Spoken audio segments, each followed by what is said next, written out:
This is the Comm Center. Look, our goal is to entertain and inform first responders and truth-seeking civilians. Tonight, the dispatchers, it's all about you. Here's what we're going to talk about on the show tonight. There's a self-absorbed YouTuber who should have taken her own advice but didn't. She's in jail. Kendra is coming along for the ride, and we're going to finally determine what her nickname is. And Jon is going to teach your kids to smoke. All that and what it means for your weekend on the Comm Center. City council members have announced their plan to disband the Minneapolis Police Department. We're calling for defunding the police. Shootings in New York City have more than doubled this year.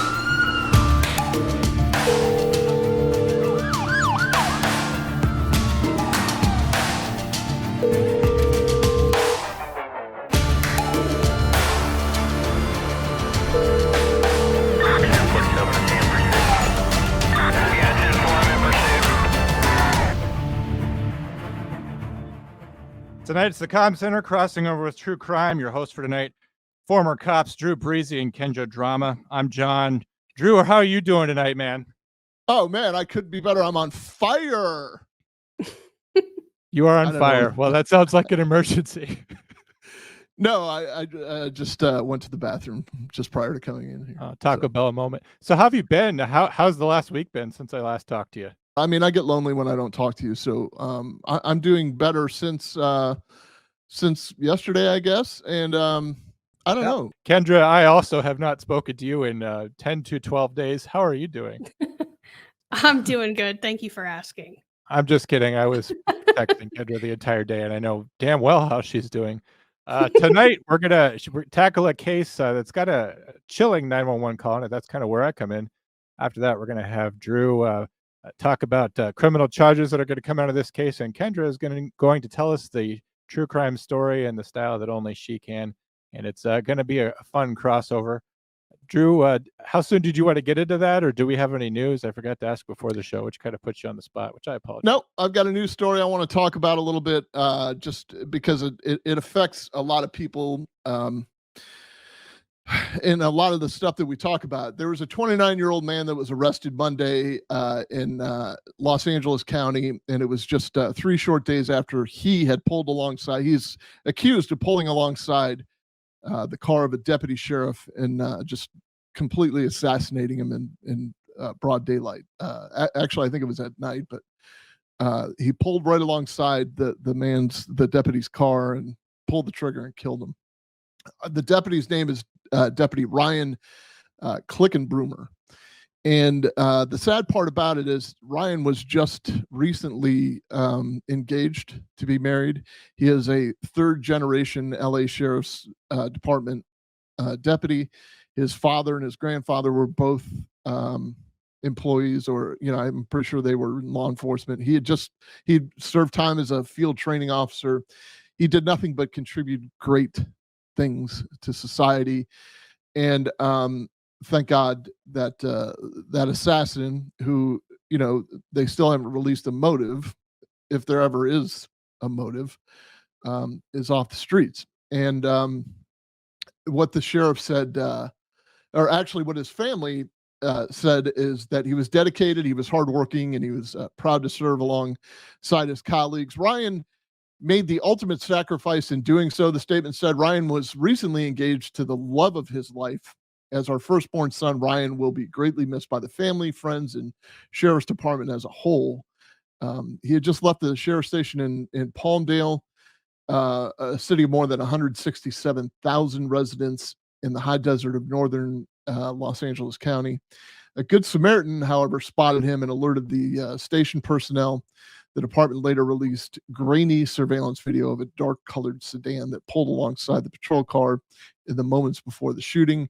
Sheriff Luna of LA County said that the community members came forward with information that led homicide investigators to identify the suspect. There was a SWAT standoff for quite a while, and then the guy surrendered peacefully so he can be hopefully tried and convicted. It's reminiscent of a case, this happened to me last week, where when I was doing Comm Center, I talked openly about how this reminded me of 2 in the line of duty deaths that occurred when I was working, when I was still employed, before I retired, I should say. And one of them was a drunk driver killed, just a bright star in our department. Great kid. It kind of reminds me of this Brian Click and Boomer thing. His name is John Kotfila. And then there was another one that another guy that used to work directly with me. We were on the same street crime squad together. We were supervisors on the same street crime squad. His name was Brian Levine. He was a corporal. He had 3 days left before his retirement, and he was killed by a domestic violence suspect who drove into him intentionally. So last week's comp center was kind of reminiscent of that. Just, not trying to bring everybody down, but trying to show you that this is real. Like, this is real life, and these things have implications. This defund the police, and when you vilify police and constantly undermine their authority and do it for political gain, these things have real life consequences. This family is without their son now. We no longer have Brian with us. We no longer have John Kotfila with us, although that was a drunk driving thing, and not to minimize that at all. We had a very similar situation here in Hillsborough County. I think it was in 2009, if I'm not mistaken. There was a DUI sergeant, Ron Harrison, who had just left the 7-Eleven at the end of his shift. Met with a couple guys at the 7-Eleven, just left, and he was sitting at a traffic light, and somebody pulled alongside of him and assassinated him. He just shot him right in the head. And the reason I'm bringing that up, John, is I know that you talk a lot about negotiating and stuff like that. So think of the mental health aspect of the negotiator that had to respond to the house of the guy that shot this sergeant that we all knew and respected. And 90% of the department just wants to get their hands on this guy, and you're the negotiator who's in the 10% that's just trying to peacefully get him to come outside. And I'm sure the exact same thing happened in LA County, where you have a negotiator and a SWAT team who is just like, their bullshit meter is pegged. They're probably at a 10 out of 10, but they know they have to bring this guy out safely because that's what the job is. And hopefully, this guy gets some kind of trial and gets put in prison for the rest of his life. But these are just the things that you don't think about. The conflicts that police officers go through, the conflicts that dispatchers go through, people like John who do the negotiating, conflicts he has to go through. I mean, he's got to befriend the guy that essentially is the biggest villain in a 3,000 or 4,000 mile radius that night. These things are real life. So when, you just casually make these off comments on social media about how horrible police are, or how racist police are, or how they don't care about you, or, there was a bad viral video that went out with the 11-year-old girl that she had taken pictures of herself. Somebody had manipulated her into taking pictures, and this became such a calamity. And this is, the comments that I read were like, well, this is policing in America in 2023. And it's not. It really isn't. I don't know if you all know about the video I'm talking about. I'm sure you have. Mike the Cop did a YouTube video about it. I mean, it's outrageous to hear her say it, but go ahead, John. I saw it, and I had a different opinion than most. If we do want to talk about that at all, I guess, my takes on it, which, the person who shared it with me was one of my friends on Instagram who follow the show, and he did not appreciate my opinion. But luckily we can talk about these things and disagree. So their arrival time to the scene was 6 hours late. I guess everybody was in bed, which was part of the context of the situation, that was somehow disrespectful. You have this 11-year-old girl who's taking pictures. She's been manipulated. So everyone's safe. The situation's secure. I think 6 hours is probably, kind of a long time to wait, but I don't think it's unreasonable depending on what else was going on that night. Yeah. She shows up, and as it turns out, I think this is the most important part, is that the dad wanted the cops to talk to the girl about it. So here's kind of where I go down on a limb. I don't think it's the job of the police to talk to kids about doing the wrong thing. I think if you've got an 11-year-old girl who's unsupervised with technology, you've got a parenting problem. And what I viewed this through was the lens of how often police officers are called to do parenting. Okay, so take that out of the equation. Now the police are not there to talk to her because hopefully her father is taking care of that. It's very hard to investigate crimes like that. Sometimes the person who's doing those things may not be in the jurisdiction, maybe out of the country, who even knows. The officer came on strong when she said that, the child is generating child pornography. In a certain sense, I guess I viewed that as true. The kid's taking pictures of herself. We're talking about an 11-year-old, and she said, she kind of implied that charges could be pending. I think we know that no prosecutor or judge is going to want to see that go before a criminal court, go in front of a jury. That's going to be taken care of in a non-judicial fashion. So in a sense, she's coming on a little strong when she says, your daughter's generating child porn. But in the other, in a strict pragmatic sense, like that was what was happening. And I appreciated the fact that like she came out and said like, you guys are playing the victim card here. Not to say that they're not victims, because that little girl is, but it's like in a very broad sense to talk about all kinds of reports that go to police. Very often people see themselves as the victim and they play the victim card and they don't acknowledge any part of their own culpability in it. Okay. So I'm not saying like hang this girl to dry for what she did. Like I'm in favor of handling this in a non-judicious fashion. But like they need to understand that like there's a certain role that she's playing in what's going on. I'm not saying blame the victim, but like that is what's happening. She's generating this. And when the guy said, well, you guys forget it, take off, and the cops turn around and left, in a sense they were doing him a favor. Should it have gone down differently? Probably yes. But I guess I wasn't as appalled as most people are. I didn't see Mike the cop take on it, but that's what I felt. Go ahead. And Kendra, I want to hear what you had to say, but I kind of had a similar take. Like obviously he called and he's mad because, but the inflammatory words in the whole thing were like, he had to wait 6 hours for their response. Then they finally show up and this is what the cop says. And yeah, I mean, so maybe she's uneducated on the statute. Maybe she's 100% correct because we don't know the other side of the story. I tend to think that, an 11-year-old girl taking nude photos of herself is quite an issue. I'm not sure if it's a law enforcement issue in this case or not, but it's definitely something that needs to be addressed.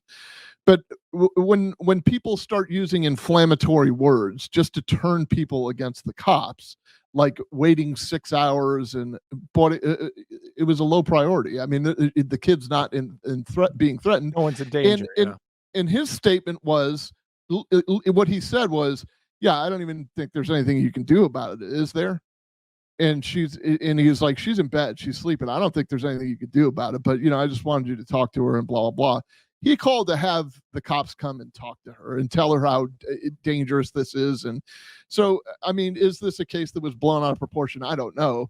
I agree with, from a parent standpoint, like you definitely don't want to hear, yeah, well, we're just going to charge your 11-year-old daughter for taking nude photos of herself. It's not an appropriate response. I agree. And it definitely could have been handled better. But my point is that could have been handled by calling her supervisor, by calling internal affairs, by calling, not by running to Instagram and using all these inflammatory words. And then when your post goes viral, the first thing it says in it is, welcome to policing in America in 2023, because you're spitting on the 99.9999% of the people that don't act that way. Yeah, have positive contacts every single day. There's millions of positive contacts a day. And two, I almost like I was talking to my wife about this. I mean, I wanted to say, look, we all work with this person. We all work with a girl just like that. We all work with a guy just like that who can piss off the Pope. But I don't even know if that's the case here. But I am telling you they exist. Kendra, did you see the video? Where do you stand on it? I haven't seen the video, but from the context of what you guys are saying, I agree that I think a lot of people expect the cops to be their personal disciplinarians or bodyguards or whatever the situation is. And I think in my experience, if there's a child that is out of control or the parents don't know how to parent, the first thing they do is call 911 to scare the kid or get some sort of third party to agree with them. And when you don't agree with what the parents are trying to do, they get extremely angry. But they Excellent don't. point. Yeah, they don't understand that you're not the parent. They are the parent. That's right. I suspect that's why that officer got angry, was because when he says there's nothing you could do, she's asleep, I wanted you to talk to her. Her immediate response is, well, you need to be taking care of this. She's creating a problem. And again, I'm not arguing that, but I'm saying, she's creating a problem. You want me to show up and you want me to be her parent. But what I am is a police officer. And when I find crime, I prosecute that crime. So what I'm hearing from you, is maybe you shouldn't have reported this to me, which again, I'm not saying, but maybe this is attitude. Maybe you shouldn't have reported to me that your daughter is creating child pornography. That comes off strong, but it's a huge heat check towards, do you want me to police your children for you? Do you want me to parent your children for you? And that was kind of what I got from it. But Drew, if I may ask, I know you're about to kick off another point, just something to think about. You mentioned the sex of the officer, and I actually thought of this at the time, but it's like, and Kendra, I'm glad you're here because this helps keep me from being a total dick, because you get to have a say here. But it's like, do you think female police officers, because there was a male officer that was her partner there, do you think female police officers maybe have to come off a little stronger in situations like this? Because so often female police officers are tasked with the uncomfortable cases, the sex offense cases, the juvenile cases. Well, John, I think it's brilliant that you asked the man this question. And Kendra, I asked both of you. I said I'm so glad Kendra's here. So let me address just one thing. I mean, I see in the chat like, oh my God, 6 hours is a long time, blah blah blah. Well, that's policing in America. You've defunded Columbus, Ohio Police Department. You've defunded all they're short people. So they're running call to call to call. They can't even get to this low priority 4 call until 6 hours later. So what? I mean, everybody was safe. And if it were an emergency, you could have obviously brought her into the office. I think Kendra would be better suited to answer this. My initial thought, however, though, as I mansplain this to her, is that I am quite sure that there's something in the back of their minds of some officers that they have to assert their dominance somehow. I don't think that's what she was doing here. She was just being an asshole. And and I think that male officers and female officers are the same. I'm going to tell you right now, quite honestly, that there's a higher percentage of female officers I would rather respond to a call with than the male officers that I used to work with. That's all I'll tell you about that. I will tell you, correctional officers, males and females, are not the same, and I often preferred working with females. So, okay, girl John, go ahead with your take on this. Well, without seeing the video, like I said, I mean, I have been in a situation where you're going call to call. It's a busy night, and there are just some cases or calls that they're on the board for hours and hours and hours. Sometimes the next shift has to take care of it. Like you said, if there's no immediate danger, I don't even know where this was. And Columbus. Okay. So it's kind of a bigger-ish area. Yeah. And so I would, again, without seeing the video, I would think she was probably being an asshole because she was pissed off. You don't know what her night was beforehand. Or maybe she's been to this house multiple times. I mean, there's a lot of factors that go into that I have no idea. As far as, I mean, you still should conduct yourself professionally regardless. Yeah, absolutely. But right. As far as the female law enforcement officer being more aggressive, I don't feel like I was called aggressive. I was called bulldog when I was working. I think personally it's just because people didn't expect me to be that way. So it was more jarring because I'm a 5'1" female. So does that answer your question? I mean, I think I see her point exactly. Like she probably had the exact same disposition as I did, but because she's a woman, it comes across that she's more aggressive. Whereas I'm just a 6'4", very svelte, 200 muscular 31 pounds. You're like a greyhound of a man. Yes. Yeah. A silver cobra. I just made that up. I don't know. But to reply, so maybe, whatever Kendra's answer is, does answer the question. So. I want to point out I see in the chat, Felony Melanie gave us a tip here. Something that I missed, obviously. Officer Kevin Cram from Algona, Iowa. Police Department was killed in the line of duty last week. Also, local Heard and that. surrounding schools and athletic boosters raised over $80,000 for the officer's family, which I think is wonderful. And again, I reaffirm my point. That's policing in 2023. The community still cares. There's a very small vocal minority that has chased a lot of people out of the profession, but on the whole, I think that the community still cares. And I think that even the people that were defunding, who are now becoming crime victims, are starting to see exactly, why defunding the police is probably not such a good idea. Also, people in Iowa, the case is kind of a local one for me. I don't live terribly far from Iowa. I've been to Iowa plenty of times. They're just good people come from Iowa. That's all I'll say about that. I'm not trying to cast aspersions anywhere else, but Iowa is a special place. And everyone makes fun of Iowa. But if you make fun of Iowa and you never go there, you're missing out. Especially if you go to the state fair. Holy moly. It's a wonderful time. Anyway, are we done sabotaging ourselves by discussing sex politics on the show for no reason? Yes, I think and we're all three going to be canceled just for discussing this amongst ourselves. Yes, so. I hope so. And I can't stress enough that we have not come any closer to Kendra's nickname. Is she True Crime Drama, as her Instagram handle indicates, and that's JRAMA Drama. Is she just plain Kendra? Is she our new True Crime? You know what I mean? Like, there's just so many possibilities. I'm sure we'll come to a resolution by the end. What is your proper noun? My proper. Yeah, what do you call? Yes, what do you call yourself? I don't have a nickname for myself, so I don't know. Okay, we're dropping it. Sorry. It's okay. Okay. Thank you, Pumpkin.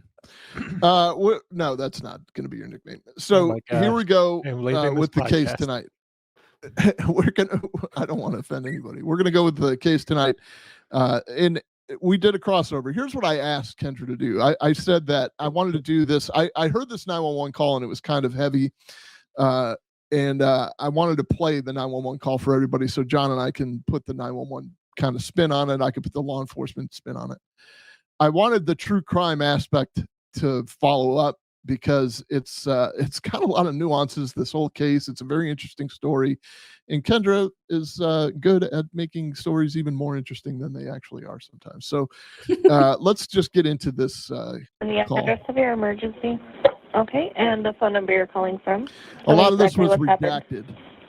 I just had a 12-year-old boy show up here at my front door asking for help. And he's said he just came from a neighbor's house, and we know there's been problems at this neighbor's house. He's emaciated. He's got tape around his legs. He's hungry, and he's thirsty. Okay. Is your door locked? No, I'm sitting outside with him on the front patio. Okay, cool. And he asked us to call the police. What's so your he's name? very afraid. What's your last name?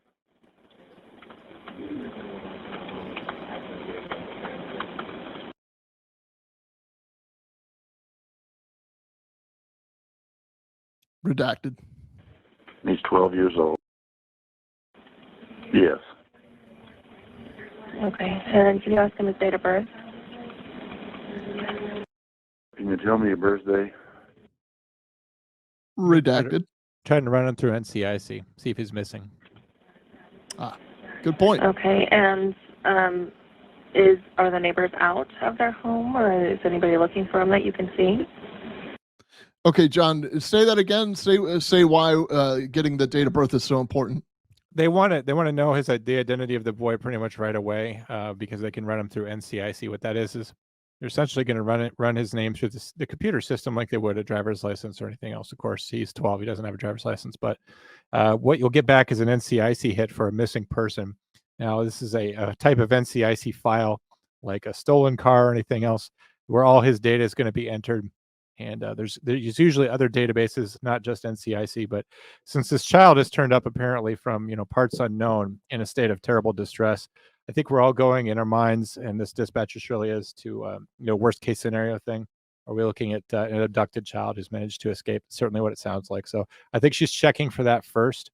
And if she doesn't get a return on him being missing, it really doesn't change anything about the response. But if you know that you are for sure dealing with a missing child, then you have an idea of the scope of the case that you're working on. Drew? She followed up with a great question, in my opinion, and I'm hoping you can shed some light on it. The question was, are you all sitting outside, or is the parent around? Why do you think she asked that? We're trying to understand exactly what's going on at the scene and what's going on with the kid. I can tell you something from my personal experience. Quick story. One time in the middle of the night, 4 a.m., I wake up and there's a child crying outside of my apartment door. I'm inside an apartment building. I open the door because this kid's right outside my door. And I see my neighbor like comforting this child. And I pop my head out the door. I'm like, is everything okay? And she goes, yeah. And then she closes the door and leaves the kid out in the hallway. This is not my child. And so I have a found child who's crying. He's 3 years old. And I have to call the police. I'm going to tell you right now, I do not feel comfortable having this child inside my apartment.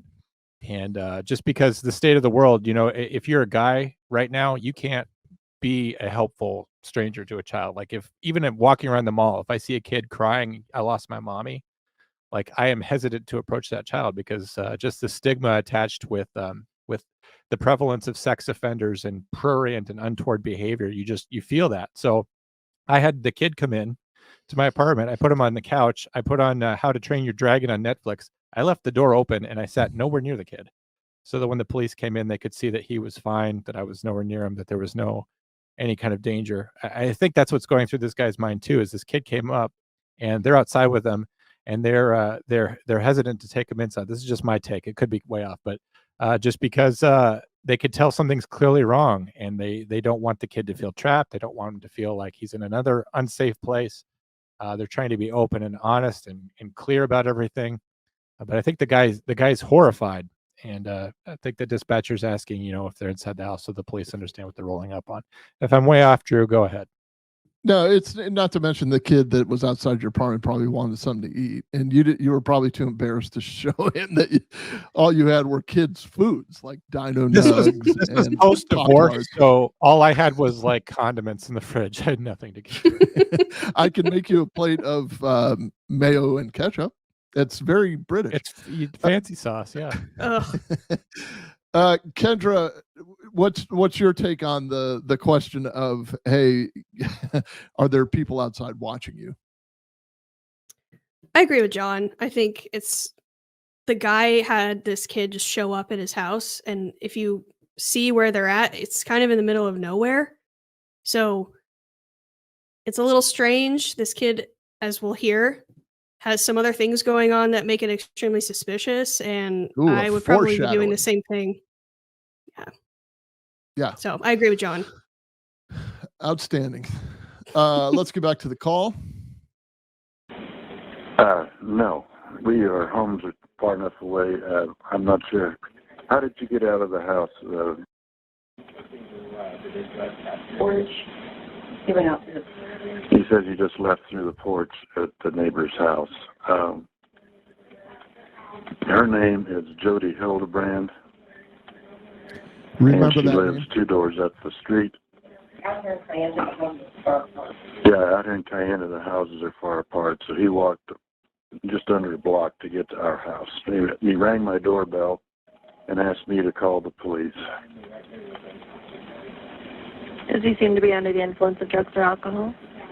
I don't think so, but he's very thirsty and... Need an ambulance? I don't think he needs an ambulance. I'll let the cops decide that, but his ankles are taped up and he won't tell us why.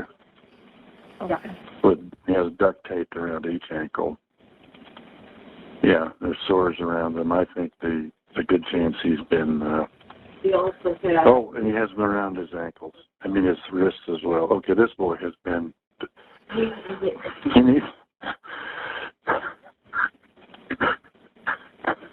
This kid has obviously been... I think he's been detained. He's obviously covered in wounds. Okay. Let's get the paramedics headed over that way, okay? Oh, that's a good idea, too. Overcome with emotion, the caller is. It's very understandable. Most people aren't conditioned to see, even cops or paramedics, paramedics. We don't like to see the little ones hurt. It's that simple, and it takes a whole different. It just takes a whole different route when you have somebody that age at home that you can associate that to or whatever. But this older gentleman obviously is just like, he probably hasn't seen this in his whole life, and now he's, he probably lives in an affluent neighborhood. He's not really expecting to see this. And John, what's her affect, and what's like, how does that help or hurt the situation? Dispatcher is feeling exactly what he's feeling in this moment. You can't hear this stuff. You can't hear the guy's voice break and not feel something like, she asked for the ambulance. He says no. That's because he's thinking, is this an emergency? He doesn't understand that an ambulance can roll to a scene, at the speed of traffic. Anytime you have someone who's a victim of a crime against a person, any kind of physical crime, any sign of abuse, we're definitely going to have an ambulance there. So, she's just said, like, we're going to send paramedics. And he said, like, that is a good idea. But her heart is breaking too for the rest of this phone call, Drew. I don't know how much you truncated it, but what was frustrating to me listening to it in its entirety was, when you are the dispatcher and you have something, emergent going on, certainly dangerous, certainly, but like heartbreaking, like your unit cannot get there fast enough. Right. The police officers, they're on approach, they're making phone calls, they're doing things. And as the phone call ends, the dispatcher has to keep hanging on the line. She wants to be productively engaged, so she's asking certain questions that are helpful, but maybe not critical, because having the units respond, getting the police there to take command of the scene, take custody of the boy, get the paramedics there to look him out, look after the boy to assess him. That's the most important thing. And to the dispatcher who's hearing this, she can't do anything to make this go faster than to get the units there. And so her heart's breaking. Maybe this dispatcher is even a mother, but to be honest, even if it was me, I'd be moved by this. I'd be like, you have my best efforts right now. You have 100% of my attention. And Kendra, so I feel for the dispatcher. Go ahead.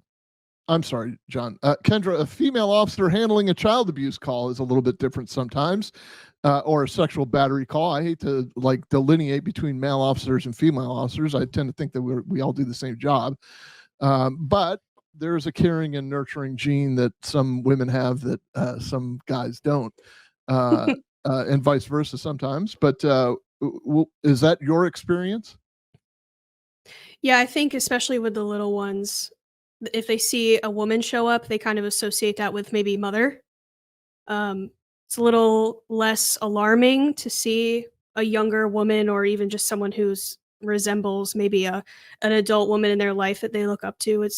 I feel like it makes them feel a little more comfortable. And unfortunately, most of the time, the perpetrators in those cases are men. So they may also have some sort of reaction to, speaking to a man. So yeah, I do think there is a difference between men and women on those cases.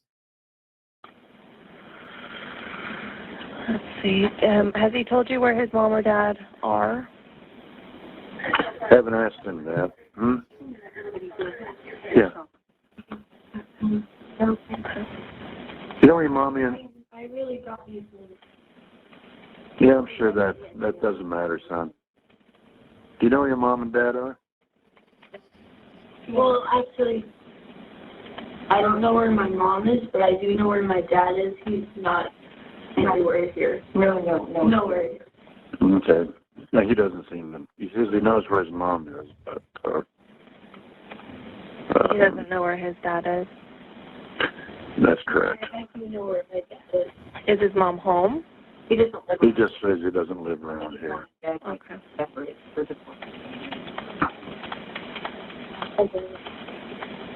Is his mom we're getting... area?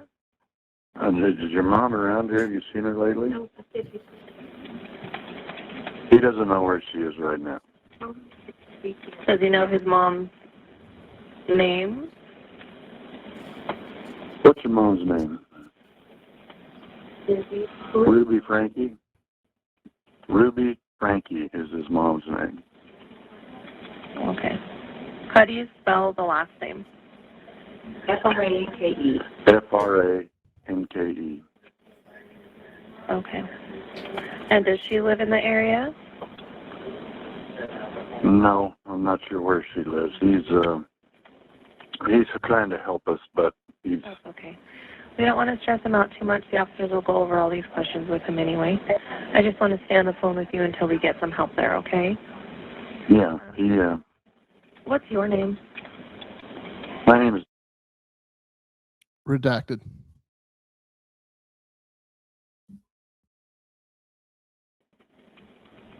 Okay.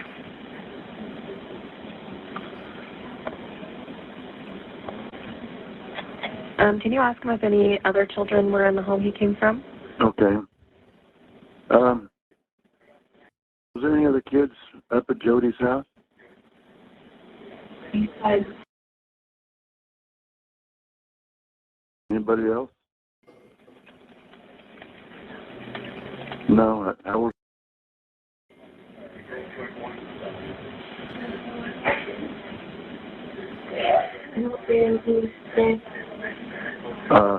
Yeah, this is the 30th of, or excuse me, the 29th of August. It'll be the 30th of August. Okay, John, do you want to address Abby's question there? I didn't see it. Is there a reason why he doesn't talk to the boy directly, or why she doesn't? The dispatcher, right? Because the caller's an adult. Generally, I mean, any question you need to get from the kid, you know, he's already interacting with someone that he apparently trusts enough to disclose this information to.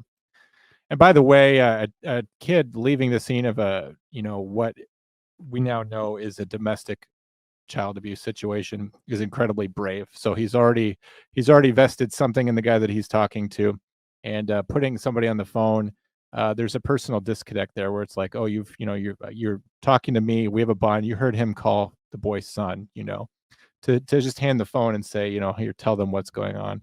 It's not it's not the kindest thing to do. And the questions that she's asking right now are not like critical questions. If we were dealing with an adult, I might want to talk to the adult directly, depending on, what's the immediacy and what's the trauma level. But I think it's best to talk to an adult because he can talk to the child and he can kind of detect what's going on with him and kind of filter it back to the dispatcher. And I don't know, I guess I'm not articulating this properly, but no, that's put a sense of realism into what's going on, so he has that objectivity about it. Go ahead, Drew. All right, so I'm going to cut the call short here. There was one part of the call that I really wanted to get out where the caller says he gets upset again and he says the kid, he blames himself. He's blaming himself for this. And it's just gut wrenching to think that's what's happening in that house right now. Like that's how it is though. And I can tell you from personal experience that the stuff that I grew up with, I believed that it was a secret, that we were not to talk about it, that we were the only ones in the world that had these strange things going on in our home. And my entire life until I was 18 and I moved away, I never spoke to anybody about what went on with me. So for this kid to leave the house and confine in a perfect stranger to say, I need help with what's going on is a daring act of bravery that frankly I never had as a kid. And it's incredible. So it's not to be minimized at all. No. Kendra, I'm going to kind of turn it over to you to tell the rest of the story. I wanted to get the 911 call out and for people to understand what it's like. I mean, I can give a perspective on what goes into a child abuse investigation. But I think the more poignant stuff falls in the true crime realm of who Ruby Franke was and Jodi Hildebrandt. Yeah. So Ruby Franke is obviously this boy's mother. And like you said at the top of the episode, she was a YouTube personality. She had a channel called 8 Passengers, and it was basically like one of those family vlogger type of channels. So she has 6 children. 2 of them are adults when this incident happens, and she's got 4 minors in the house. Up until, I think it was 2021-ish, somewhere in that range. Her and her husband were running this YouTube channel, and they were a regular family. She kind of came under fire because some of her parenting skills or style was considered a little abusive. Well, a lot abusive by the internet. And she would like withhold food. She was very emotionally abusive. She would embarrass her kids on the internet for likes. There was one time where she got into a car crash and she was like filming her kids like up in their face before she called an ambulance. Just really odd stuff like that. So in like 2021, like I said, this woman, Jodi Hildebrandt, this other character, she comes into Ruby and her husband Kevin's lives as a marriage counselor. I checked this woman's license because a lot of times these people are like full of shit, basically. She was licensed.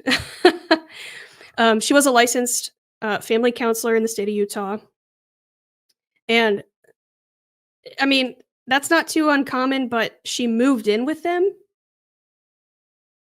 for whatever reason. She moved in with Ruby and Kevin.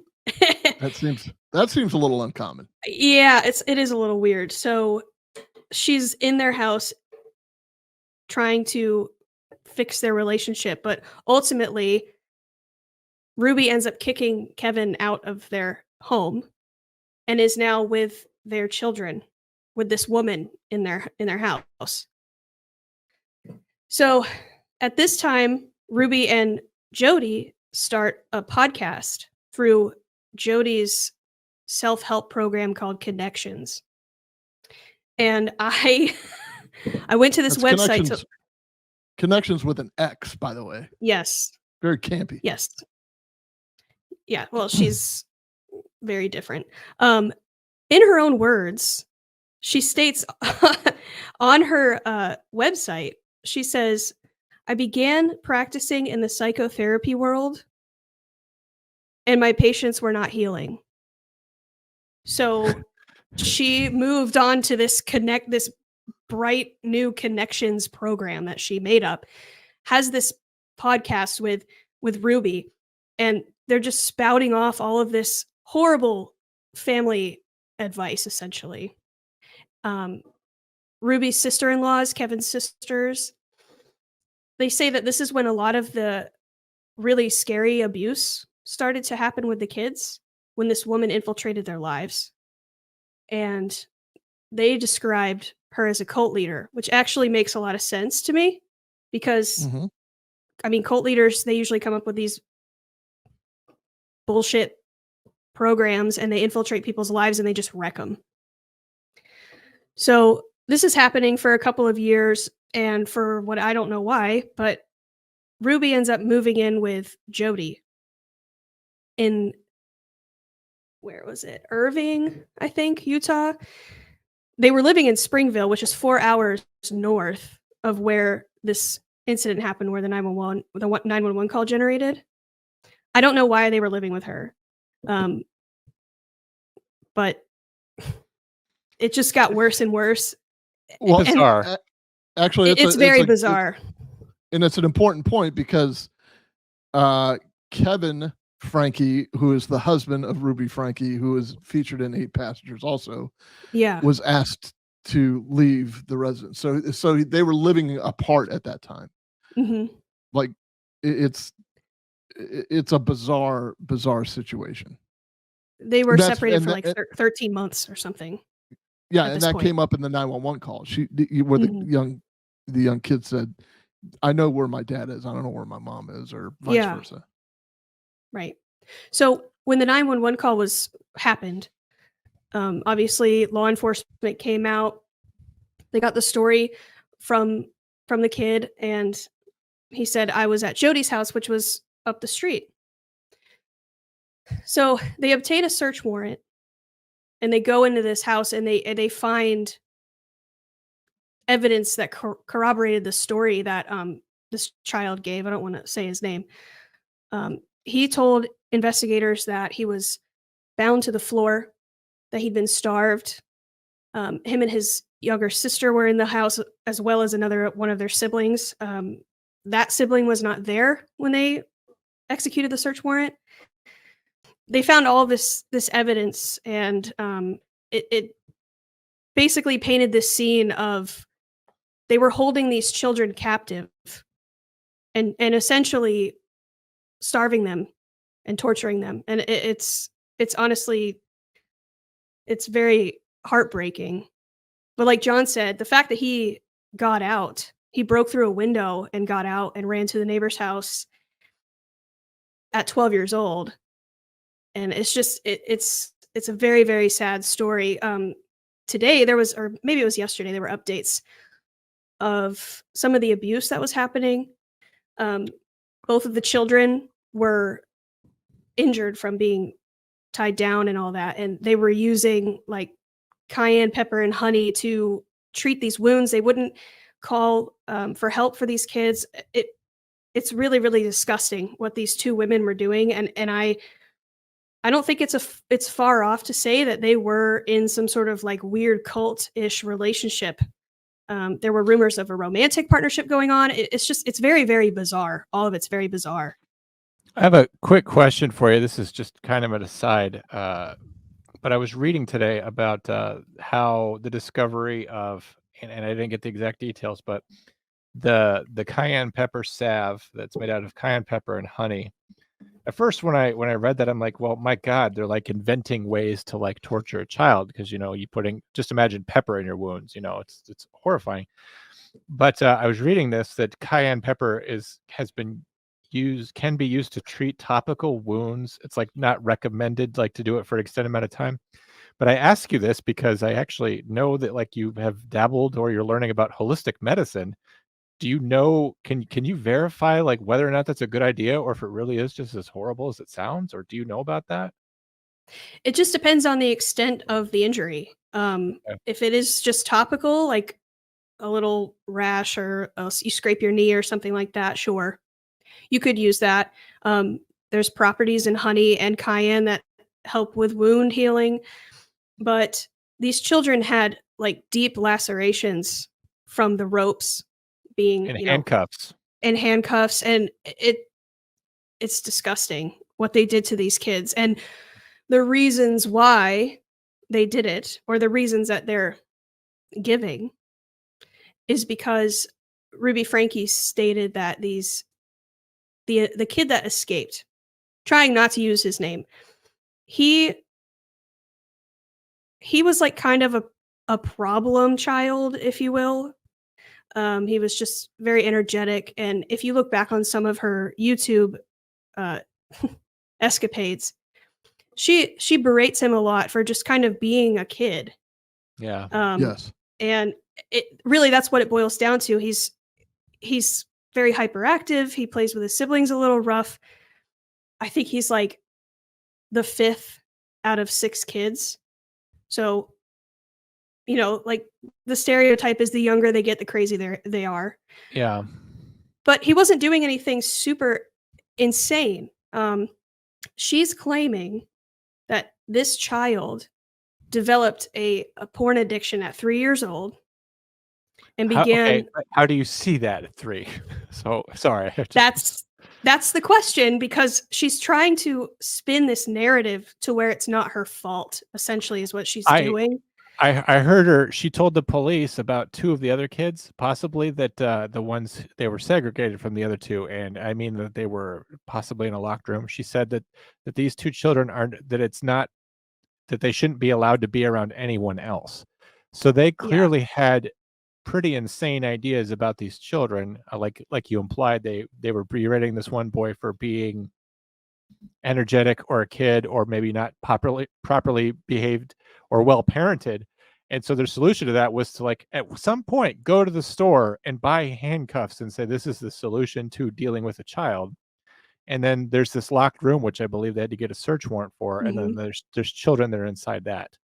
And we're talking about a mental health counselor. Like her license or whatever has been temporarily surrendered while they're investigating this. But it's like, where do you come from and how do you get counseling licensure, which is not easy to obtain, and wind up in a place where you're buying handcuffs for a kid and everything else? I'm hijacking a little bit, but I'm just so blown away by this.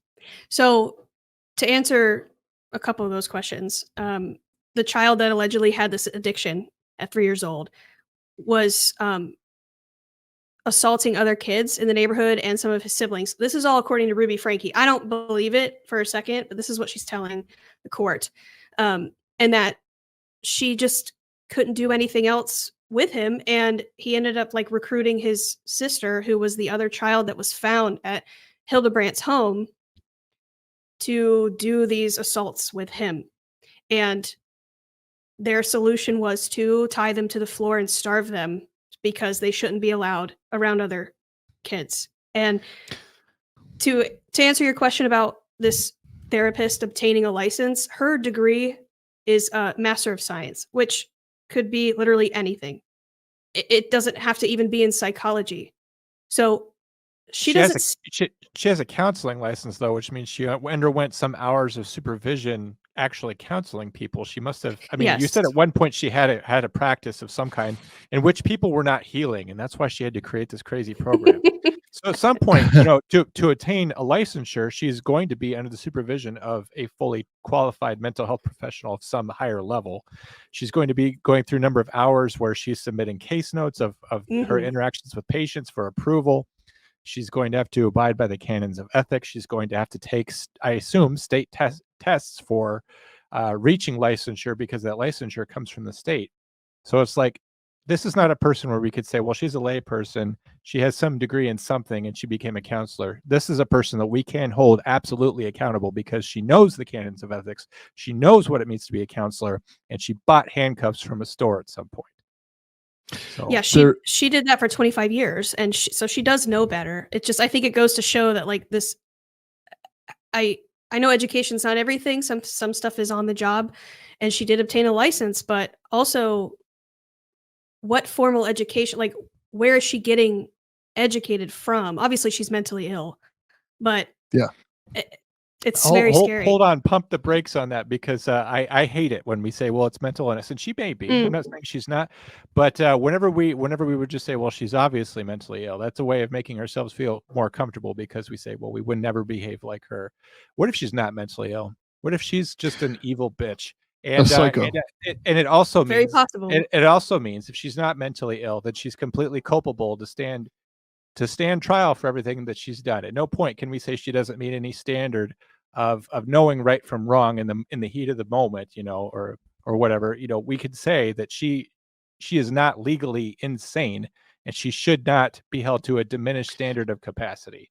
So yeah, I resent, and I don't mean this against you, Kendra, but I don't like that we kind of punch that card really quickly and almost give it out. And I'm not saying that that's what mental illness is. Yeah, sure. I don't even think that's an out, though. I mean, like I think that the psychosis of thinking that that God complex or whatever that you have is a form of mental illness. I don't think it's an out. You still have to be responsible for your actions.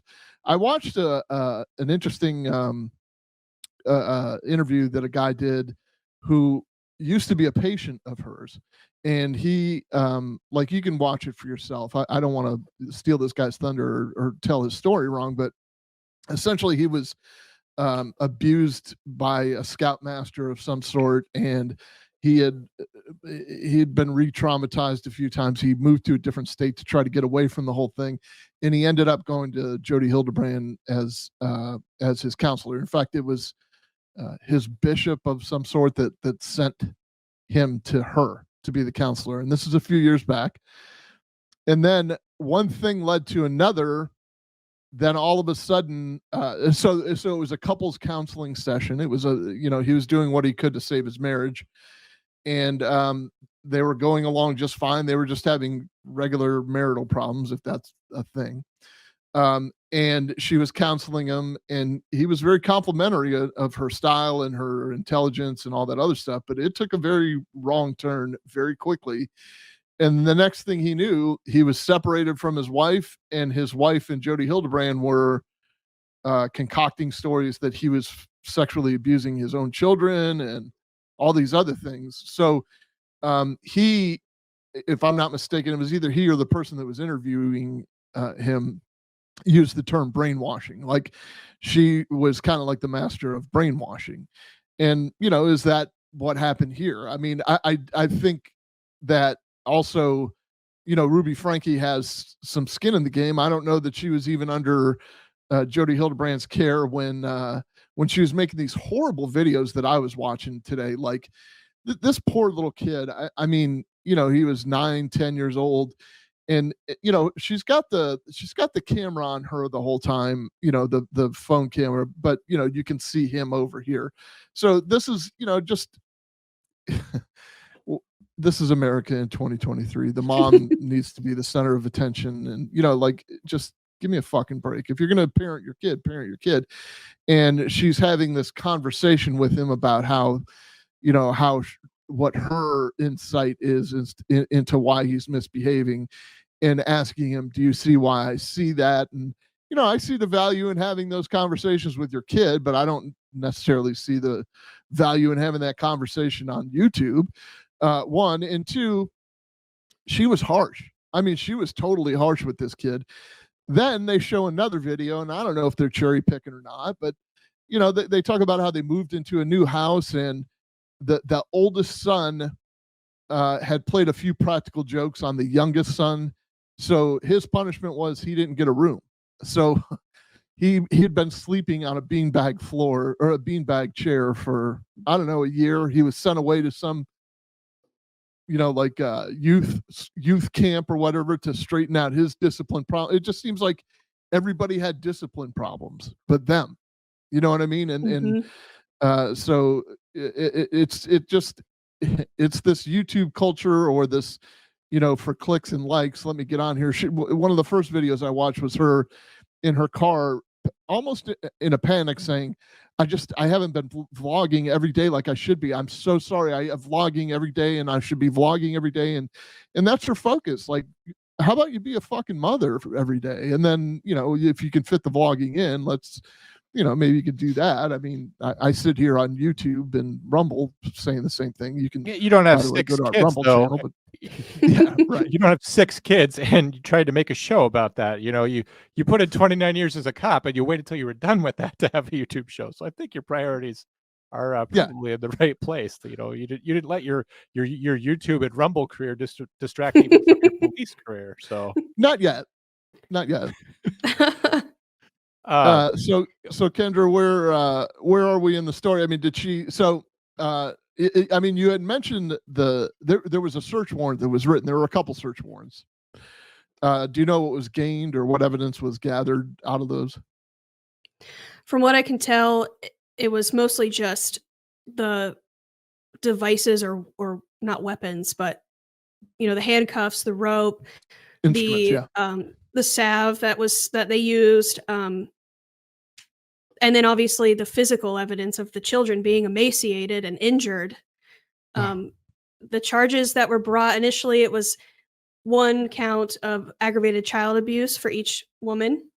That was updated to 6 counts of aggravated child abuse for each woman. 3 different charges against these 2 children that were found in the home. The different charges included the starvation, the emotional and physical torment and abuse, and the word torture was also in there. So they each got, you know, the uniform counts, and that's what they're currently being charged with. I completely forgot. Yeah, I completely forgot to pull this video. I meant to do it. It is a video of her. Just remember this part. It's a video of her describing a conversation that she had with her daughter's teacher.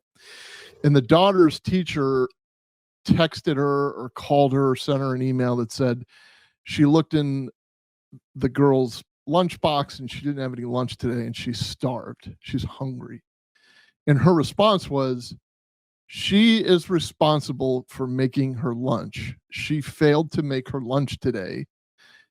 Her punishment is that she's going to be hungry because that's her job. She should be making her lunch. Yep. So how do you focus at being at school for 6 hours, not eating when you're a kid? Come on now. Yes. Now the thing is, the kid was 6. The kid is 6 years old. I mean, it's just gut wrenching. It's just heartbreaking. But she's making the case on YouTube that she is a good parent and a strong mom for holding her ground against this teacher who is, allegedly poisoning her child by making her believe that her mom owes her a lunch or something. And obviously this is the pattern. Like if she's willing to go out to America on YouTube and explain, no, this is how you parent, then obviously she thinks that she's got a screw loose. And then you hit her with the perfect storm of Jodi Hildebrandt, then I would think things got a little worse. I want to know what's going on with her followers, though. She gets on, and I never saw what was on YouTube, but she gets on YouTube and extols these very terrible ideas. Who are her followers, and what are her comment sections like? Are people cheering her on? Is she getting positive feedback? Is that why she feels the need to vlog every day? And who are these people? And shame on you, I guess, is all I have to say about that. Do you have the answer, Kendra? Because I do if you don't. All of her stuff's been scrubbed now, so you can't even look. But she did have a decent following, and I don't know if it's because, I think she's under more scrutiny than she has support. But the fact that, like you said, there's people out there that are seeing this, they're hearing the words coming out of her mouth, and for whatever reason, I think it's that weird influencer thing where if somebody on the internet looks good, has a nice life, a nice house, right? They look put together, and they tell you something. If you are an individual that is incapable of critical thinking, you're going to say, well, I want that, so I'm going to do what this person says.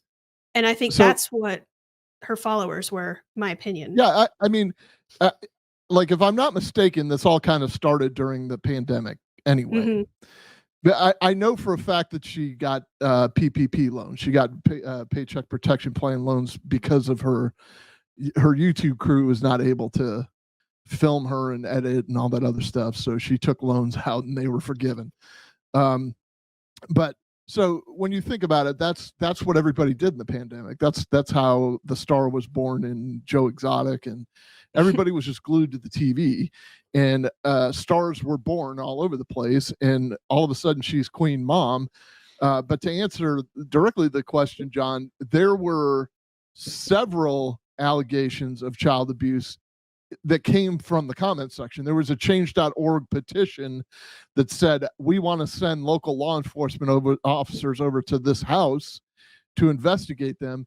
And they had survived several investigations. They had survived several visits from child protective people. And of course, when the child protective people show up, even unannounced, the house looks put together. The kids are, it's a affluent community because they're making a lot of money on YouTube. Pardon me, can I see your torture dungeon? Yeah, right. She had a locked room what are these somewhere. Ropes and handcuffs for? So, like, when they show up, everything looks normal, and the kids, just like you alluded to a little while ago, John, with Stockholm, are not going to say, yeah, they're not going to blink out, help me. They're just like, yeah, no. I every once in a while I screw up and my mom punishes me. I remember CPS visiting my house very well, Drew. I remember exactly how that went, and you described it to a T. Does your mom ever spank you? Only when I'm bad. That's exactly how it went. This is horrible. This is all very horrible. Mm-hmm. And that's what these kids endured. But it's a great question you ask, because like, how can she get away with telling America how to parent when she's telling and giving them this horrible advice?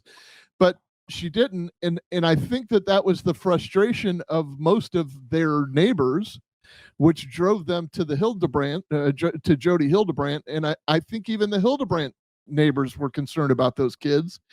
And through months and months of trying to get CPS, trying to get law enforcement to catch them in the right place at the right time.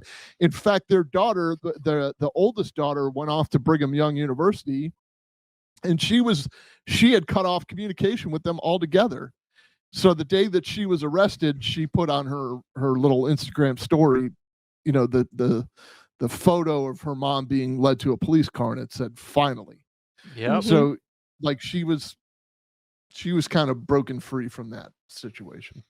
Yeah, I understand that all too well as well. But I don't know. Maybe there was sort of a sick fascination with this bad mom on the internet too. People, I'm sure there are people out there who are calling for good things, but there's probably people out there that sort of enjoy that lurid stuff. The caller did say at one point that and I don't remember exactly what he said, but he said, like, we thought she was bad, but we had no idea how bad she was because, Yeah, finally he saw the truth of what was going on. Go ahead. just putting it in these terms, John, like, people follow Dave Ramsey and they follow his rules, but who made Dave Ramsey the king of money? It just so happens, it just so happens that he's earnest. It just so happens that, his methods work. And it just so happens that, he has credibility. But like, if she's the Dave Ramsey of parenting and people follow that bullshit, a lot of kids probably ended up getting hurt over this. Like, she was just, from what I was watching, and maybe Kendra, you have a different take, but she was just an extreme punisher. So if, like, for instance, one kid violated the iPad rules at the beginning of the summer, so the entire brood of children had their electronics taken away for the entire summer. So she was just to the extreme. Like, instead of just addressing the one kid and making it a moderate punishment, she went to 11 on all of the kids. And so maybe some people just fell right into that, like, oh, maybe this does work. I could see that appealing to certain people because, I mean, we talked about this on last call, and Tansy talks about it all the time, but just how people aren't held accountable. Like, we talked about those two kids that ran that police officer off the road and how, there's never been any consequences for them, and will there be now? A mother who, at least at face value, is trying to say, I'm a mother of consequence. When my children do something wrong, I address it, even in her insane fashion. I could see where maybe that would appeal. In my opinion, I think she's just, from watching the videos and seeing this story unfold, I think that she enjoyed the attention and validation that she was getting from her followers, and she has some major malfunctions, and I don't think that she gave two rats asses about what it was doing to her kids. I mean, that happens a lot with these family vloggers, if we're being real. I'm not saying they're all abusive, but the attention that you're getting, like, these children are having their most vulnerable and embarrassing moments exposed to the world by the one person who's supposed to protect and love them and guide them against their will, because they're children and they can't do anything about it. In the video where she got into a car accident, her first thing was to turn her phone on and run around the scene like, oh my God, like, she's capture this. Like she's in some horror movie, and then she's pretending to dote all over her kids, like, oh, that could have been us, like, it should have been us, like, I love you, all this BS. And you just look at her kids' faces and they're just totally blank. I mean, it's very, very sad, and she is a very disgusting person, in my opinion. And I think that her collaboration with Jodi Hildebrandt was just like the last thing that the world needed, to be Fire and honest. oil. Yeah, Yes. you had two horrifying people meet up and become friends, and that's the result of that. That's why it was so extraordinary. They obviously reinforced each other in their terrible ideas. I tend to agree with Christy that she relied heavily on her religion, which was the Church of Latter-day Saints, if I'm not mistaken, and maybe that gave the appearance that she was more wholesome than she actually was. But it kind of goes to show you that you don't know what goes on behind closed doors in anybody's house. I can tell you, without shaming anybody, when I was a young supervisor, I had to respond to the house of a contract employee, somebody that was responsible for a lot of our psychological evaluations. I don't want to say anything beyond that. I will say, though, that the face or the professionalism that I saw normally was not exhibited the night I was there handling a domestic at that person's house. It definitely wasn't. I was dealing with two 14-year-old kids, basically, but they were both in their 50s or 60s or whatever they were. Well, about that, Drew, we talk about the stigma of getting mental health care as a police officer and how, people fear the department finding out and what that means. Who watches the watchers? When healthcare professionals need to get healthcare, who do they go to? Because, if it comes out in a session that they say something, their counselor has certain obligations to report and things like that, and they can put their own career and their own reputation in danger. And I think it's very often the case that just like how police officers are not getting help for themselves, it's very possible that mental health counselors are not getting help for themselves. And I'm not saying anything about Jodi Hildebrandt at all, because she is just like that one police officer we discussed at the start of the show. Jodi Hildebrandt does not represent even a fraction of mental health care professionals in this country who do care, who have a shred of human decency inside of them, who abide by at least a basic standard of moral ethics that would prevent them from doing this. So just to make sure that we're not, casting too wide a net, mental health professionals need help. I'm sure it's hard for them too. It's hard for them to find networks that can give them that help. And Jodi doesn't represent them either. I think this is a case of parental illness, John. We all take a shot when that happens. Okay, I'm going to, just to break it up a little bit, go to a phone call. We're going to wrap it up very nicely here. David, I'm going to ask, can you hear me? Yes, I can hear you, Drew. Can America hear, can people in the chats hear him? Yeah.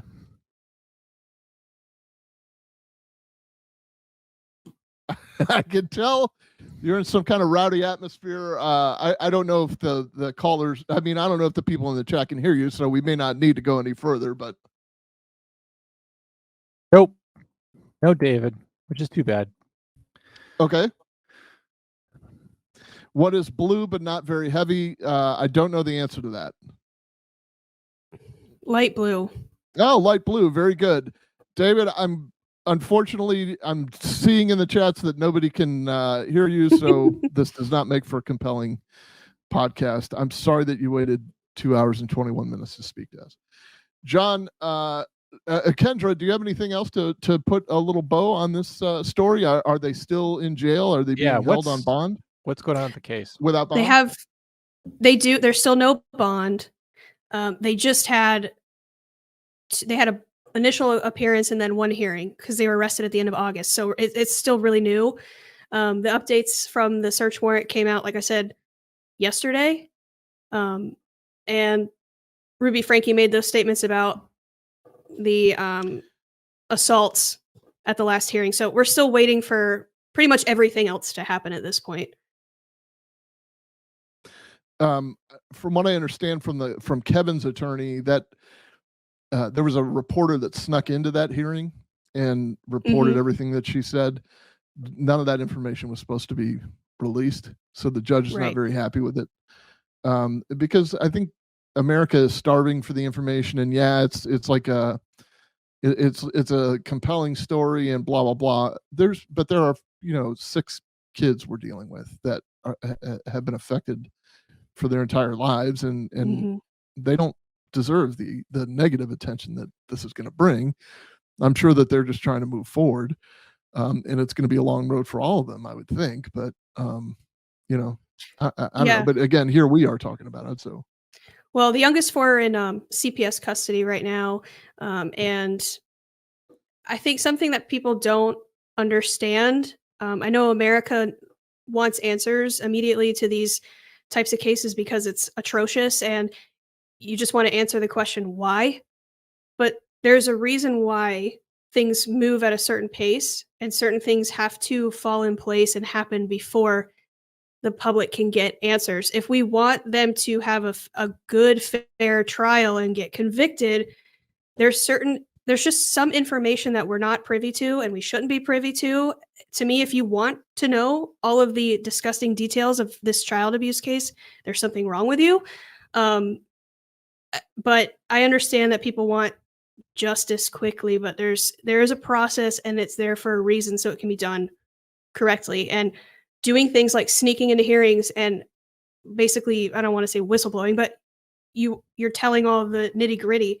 It does gum up the works, and it makes it harder for everybody involved to get the justice. The juror pool gets tainted. Yeah, absolutely. Yeah, you put the whole case in jeopardy. Yes. I said this a few episodes back, and I still maintain this. Like, everybody's like, well, that 911 call should have been released a long time ago. and I still maintain this, it's none of your fucking business. Mhm. If they want to release the 911 call, they'll release the 911 call, and you'll hear it when they release it. What's Like, the public nobody owes interest? you anything. Yeah, what's the public's interest in a speedy release? It'd be one thing if we had somebody at large or something, and the public needed to understand what was going on in the case. Maybe you could release some detail or something. But in a case where you clearly have children, and anytime you have a criminal case going on that is involving children, certain and Drew, you know this too, with sex crimes and other things like this. There's certain things that are not going to be available to the public like they Right. are in other criminal cases. But what's the interest of the public of having this information even as early as we do have it? I'm not sure what it is. Other than nosy America. Other than just, Mhm. I mean, I believe there's a broad right for the American people to know, to have certain transparency in the criminal justice system. I don't think like arrest should be secret or whatever, but beyond that, I don't think that there's any public interest in having this specific thing detailed. There was a question for you, Drew, that had I been smart, I would have asked you earlier, just because it's a general police procedural question. If you're the officer who rolls up on scene and you've got the reporting party there and a little kid, and he's got duct tape on his wrists and his ankles, and he's got wounds on him. And again, I don't want to like confuse the facts here, but he does have siblings, so you have reason to believe that some other juveniles may be in imminent danger. Drew, yeah, you consider that exigent circumstances to go over that house to kick in a door? Are you still going to get a search warrant and do it the longer way, or like what is your opinion as a shift supervisor leader? And Kendra, I could also ask the same question of you because you have saved more children than I have. So please go ahead.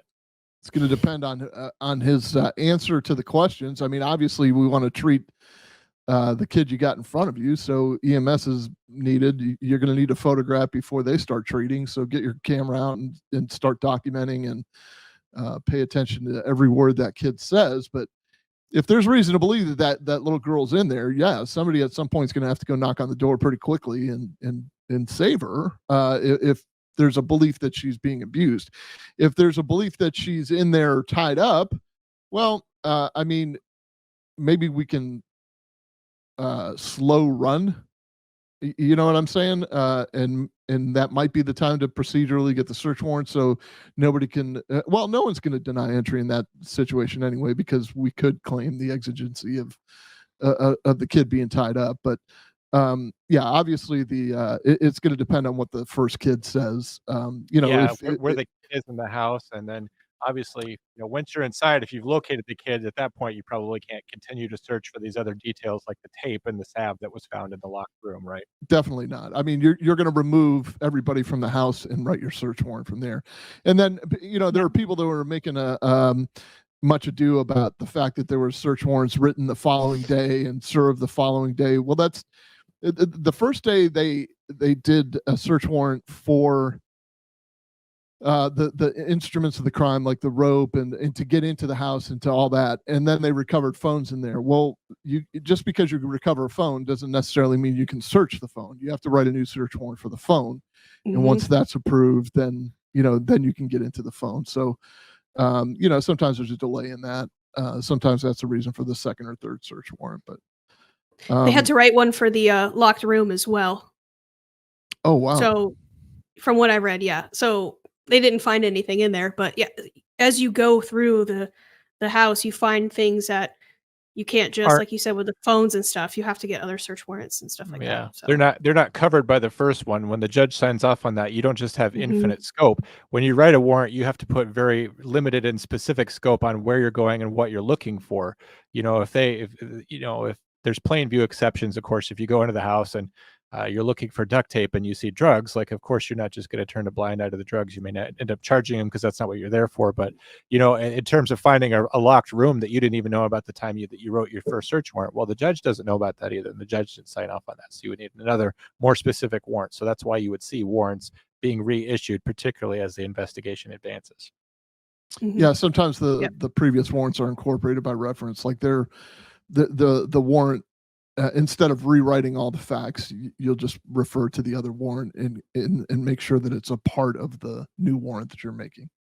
So for the rest of us that are sitting here tonight, I'm sorry, John, did you have something? Yes, thank you to a company called Mountain Films for doing that new intro. Some of you, intro to our show. Some of you complimented it. It was great work. It puts my work to shame. So just thanks to Dewey Nordman's over at Mountain Films for making that for us. We appreciate it, buddy. Kendra, that, any I'm done. last words? Well, thanks for having me. This was a lot of fun, even though the topic was very heavy. And I like the collab. I think we should do this more often. Yeah, You'll replace me in 3 to 4 weeks. Don't even worry. For John and Kendra, whose nickname we still have not determined, I say, good day, sir. John, stick around.